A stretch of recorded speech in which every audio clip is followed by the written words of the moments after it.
Goeiemiddag julle, ek het julle nou die dag mos gewys hoe om die digte knie wat ek maak en van die buns en als. Okay, so hier is my beauties, hulle het so mooi uitgereis. Hulle gaan nou oond toe vir 25 minute en dan ons hulle garlic buns maak. Okay, ons bunnies is uit die oond uit. So lyk hulle. Klip kamera.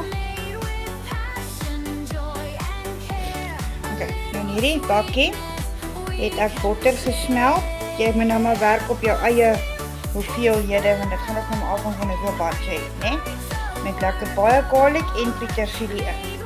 En nou smeer jy hierdie gedoentes oor jou bunnies.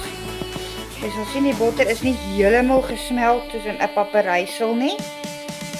Hy's net dat hy lekker smeerbaar is. Okay.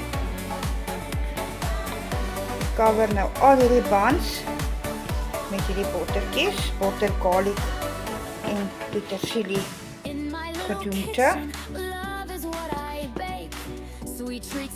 Of dit lyk helemaal rarig.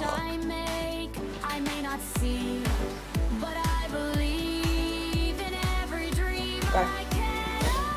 Elke bunny het nou gekry. En nou word ek die oor. Wat ek nou gaan doen is net om nog hier en daar net nog te smeer.